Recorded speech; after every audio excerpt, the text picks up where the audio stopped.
రెండో ప్రపంచ యుద్ధం ఆఖరికి చేరుకుంది. ఇటలీ, జర్మనీ లాంటి పెద్ద దేశాలు, రొమేనియా, క్రొయేషియా, స్లోవేకియా లాంటి చిన్న దేశాలు సరెండర్ అయిపోయాయి. జపాన్ మాత్రం ఇంకా యుద్ధాన్ని కొనసాగిస్తుండడంతో ఆగస్టు 6న హిరోషిమా మీద, 9న నాగసాకి మీద ఆటం బాంబులు వేశారు. దాదాపు 1,00,000 మంది సివిలియన్స్, సాధారణ ప్రజలు అప్పటికప్పుడే చనిపోయారు. మృతుల సంఖ్య ఇంకా పెరుగుతూనే ఉంది. ఇంకో వైపు నుంచి మంచూరియాని ఆక్రమించుకొని సోవియట్ యూనియన్ సైన్యం జపాన్ మీదకి దూసుకొస్తుంది. నావికాదళం తుడిచిపెట్టుకుపోయింది. నగరాలు తగలబడుతున్నాయి. ఆహార కొరత ఏర్పడి ప్రజలు ఆకలితో అల్లాడిపోతున్నారు. తప్పనిసరి పరిస్థితుల్లో జపాన్ లొంగిపోవాలా, యుద్ధం చేయాలనే నిర్ణయం తీసుకునే సమయం వచ్చింది. అది తీసుకోవడానికి రాజభవనం అడుగునున్న అండర్ గ్రౌండ్ బంకర్లో సుప్రీం వార్ కౌన్సిల్ భేటీ అయింది. 3 మంత్రులు, దళాల అధిపతులు రాజు అధ్యక్షతన ఆగస్టు 9వ తేదీన సమావేశం అయ్యారు. అంటే మొత్తం 7 ఆ మీటింగ్లో ఉన్నారు. రాత్రంతా ఎంత చర్చ చేసినా ఒక నిర్ణయానికి రాలేకపోయారు. మంత్రులు 3 లొంగిపోదామని చెప్తుంటే యుద్ధ మంత్రి, ఆర్మీ హెడ్, నేవీ హెడ్ మాత్రం యుద్ధాన్ని కొనసాగిద్దామని, తాడో పేడో తేల్చుకుందామని యుద్ధం ఆపడానికి ఒప్పుకోలేదు. అంటే అక్కడ 3 ఓట్లు వచ్చి నిర్ణయానికి టై పడింది. చూసారా, దేశం సర్వనాశనం అయ్యే పరిస్థితుల్లో ఉన్న 1,00,000 మంది సాధారణ పౌరులు ఒకే రోజు చనిపోయినా, తినడానికి తిండి లేకపోయినా, అసలు మొత్తం దేశమే అంతరించే పరిస్థితుల్లో ఉన్న యుద్ధాన్ని కొనసాగించడానికే ఆర్మీ, నేవీ అధికారులు సిద్ధపడుతున్నారు. కానీ లొంగిపోవడానికి మాత్రం ఒప్పుకోవడం లేదు. అలాంటి పరిస్థితుల్లో జపాన్ చరిత్రలో ఎన్నడూ జరగని విధంగా రాజు తన ఓటు వేసి 4-3 తేడాతో యుద్ధాన్ని ఆపే నిర్ణయాన్ని గెలిపించాడు.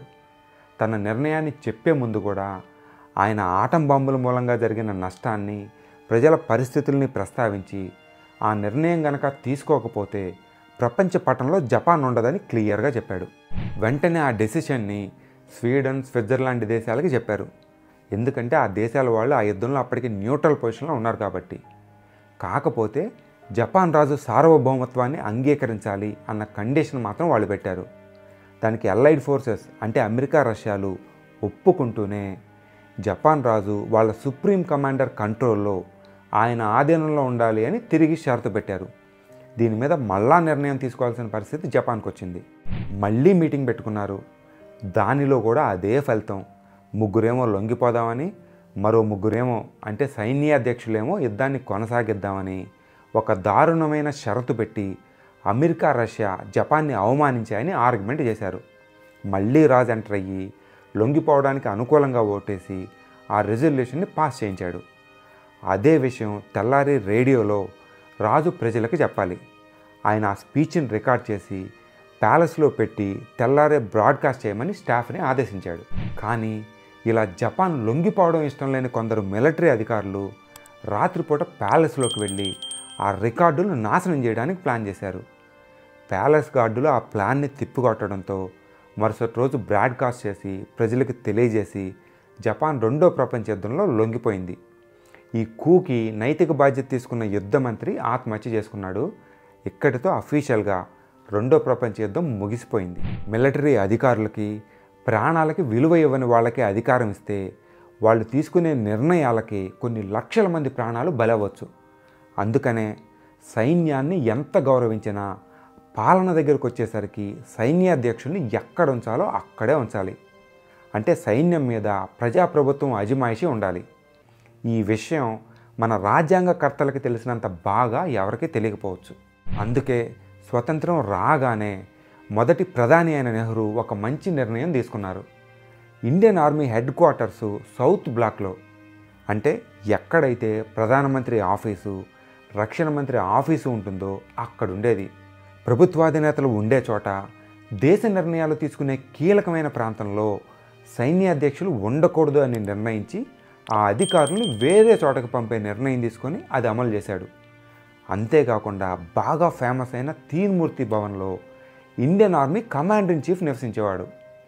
ఆర్మీ కన్నా ప్రజాప్రభుత్వ అధినేతే గొప్ప అనే మెసేజ్ ఇవ్వడానికి తీన్మూర్తి భవన్ని ప్రధాని నివాసంగా మార్చేసి కమాండర్ ఇన్ చీఫ్ని ఢిల్లీలోని కంటోన్మెంట్ ఏరియాకి షిఫ్ట్ చేశాడు. ఈ మార్పుతో కొలోనియల్ లెగసీని తుడిచిపెట్టేయడమే కాకుండా సైన్యానికి ఒక హద్దు గీసి మీకంటే కూడా ప్రజలు ఎన్నుకున్న ప్రభుత్వమే గొప్ప అన్న విషయం ఇండైరెక్ట్గా చెప్పేశాడు. ఇలాంటి కొన్ని గొప్ప నిర్ణయాల మూలంగానే మన ప్రజాస్వామ్యం ఇంకా మనగగలుగుతుంది. పాలనలో సైన్యం వేలుపెట్టే పాకిస్తాన్ పరిస్థితి ఎలా ఉందో మీకు సపరేట్గా చెప్పక్కర్లేదు. కాబట్టి ఎవరికైనా గౌరవం ఇచ్చే చోట ఇవ్వాలి, నొక్కే చోట నొక్కాలి. యుద్ధాలు, సైన్యం లాంటి పెద్ద పెద్ద విషయాల దగ్గరే కాదు, మన ప్రభుత్వంలో తీసుకునే చిన్న చిన్న నిర్ణయాల్లో కూడా ఇలాంటి ఎమోషన్లు పెద్ద పాత్ర వహిస్తాయి. ప్రభుత్వాధినేతలు తీసుకునే నిర్ణయాలు మనందరి జీవితాలని నేరుగా ప్రభావితం చేస్తాయి.